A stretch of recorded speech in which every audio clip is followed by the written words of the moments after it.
Alright, we're getting on around here. We're finally down with our first hole, our first bones, and we're going to start getting to a little bit of decorating.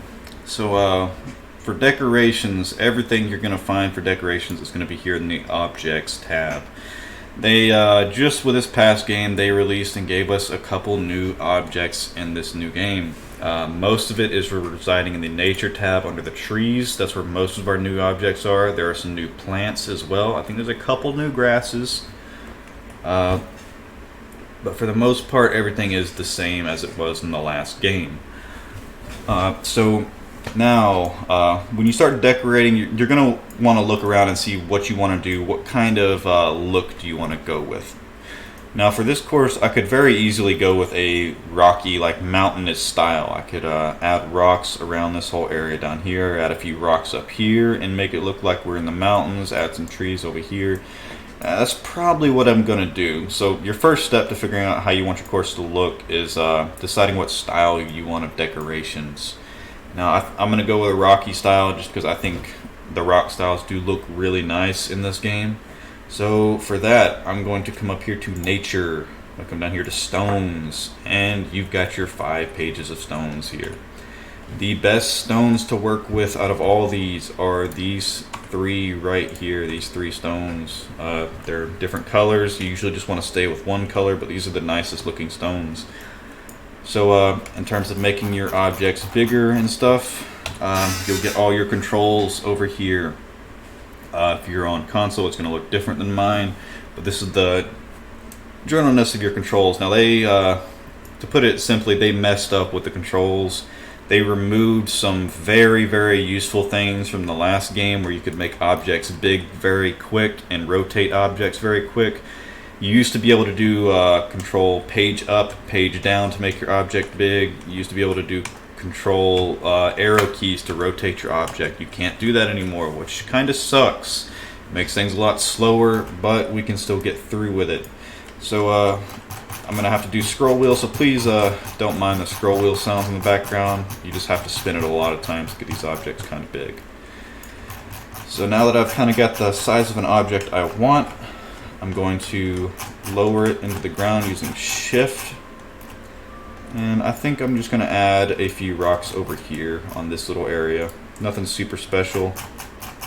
Going to rotate them to make sure they don't all look the exact same as they're placed down. Lower this guy a little bit into the ground. Add a little bit of texture over here. Another one down here, and maybe one more over here in the ground. Now, I think that's a very basic, simple little design there. I could go crazy with this, and I could do it all the way around. I could add some more up here, but I think the only other thing I'm going to add is I'm going to add one little smaller rock up here. Yeah, you see what I mean by it kind of sucks now that you have to use the scroll wheel. I don't know how it is on console, but I hope you guys have it a little better over there, because this takes a lot of time. Very tiring for your fingers as well. Now I like that one up there. Now there are 4 different types in here of things you can place. Your stones are your easiest ones. The only thing really special about stones that you can do is if you're out here and if you look over here, the multi-object, which is Z for me. If I hit Z, it gives me a lot of rocks. And I can scroll up or down to increase the size of my circle that I'm placing the rocks in. I can use Alt over here to increase the amount of rocks that are inside of it. I don't usually use this tool because from what I've learned is it takes up a lot of space. So if I were to come out here and just say, I don't know, do that whole area in rocks right there. That was 2% of my entire course right there. In terms of objects, was just this little rock field out here. I'm not going to keep the rock field there because I don't like it, but that's just something you're going to have to keep in mind when you're using this multi-object tool. It places a lot of objects and it takes up a lot of space. The easiest way to notice this with is the grass. You're going to want to place grass in your course because grass looks good. My favorite type of grass is this green taller grass here. It's very, very difficult to play out of, but it looks very nice. But the only problem is, it has the same problem as what I was telling you with those rocks. When you place down a lot of it, it fills up a percentage. That was 1% right there. Not a whole bunch, but when you start doing grass on every hole and trees and rocks and buildings and all kinds of stuff, the grass is what's going to take up a lot of your space overall. I'm not going to worry about it because I'm probably just going to make a 9-hole course here. But when you do a full 18-hole, it can really, really mess with you. It can make it to where you're going to have to go around and delete a bunch of stuff to be able to do it. As you can see, this whole area right here is 3% of my entire course. Just that grass right there. So just keep that in mind when you're using grass and multi-objects, that it can fill stuff up very quick. Now, the next one on here would be your plants. Your plants are pretty self-explanatory. They're just a bunch of nice little plants that you can use to decorate. I usually use these in beds around the course if I want to make something just really nice looking. Like, I don't know, maybe I'll select, I don't know, maybe that, and let's see.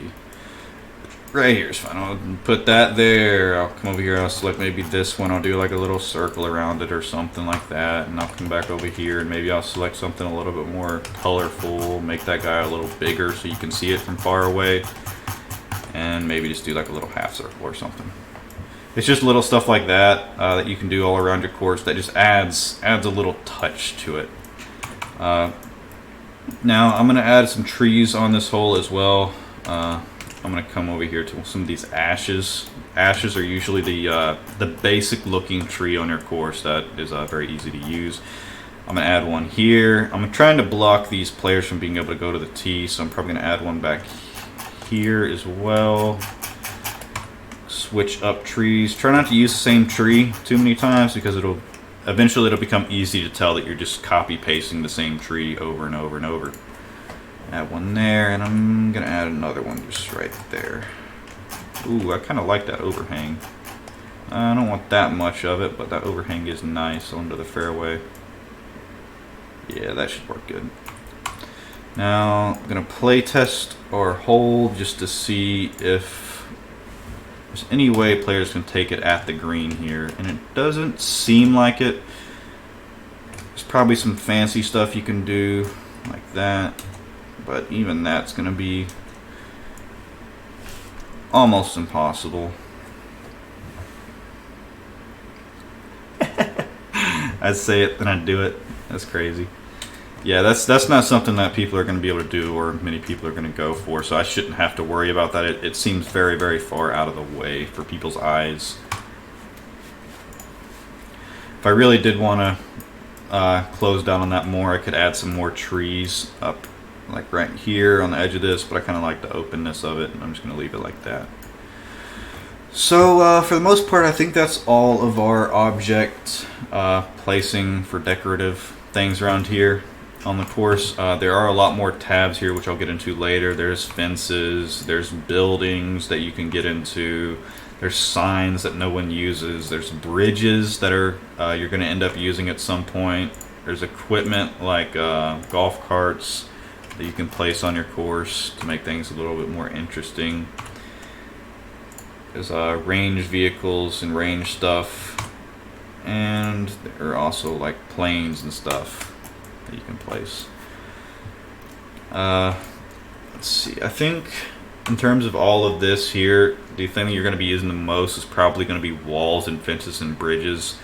And they just did a great update for our walls and fences.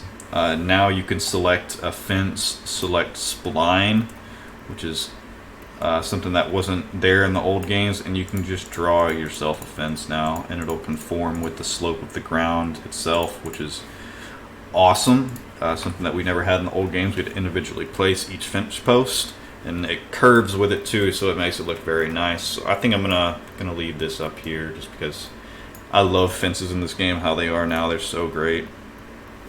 And I think in terms of objects, I'm finally done. If you have any questions about any of these objects, I'll get into most of these later in other videos when I start decorating the course more. But objects are very simple. It's not a very complex process. There's not a whole bunch you can do with these things other than just place them on the ground.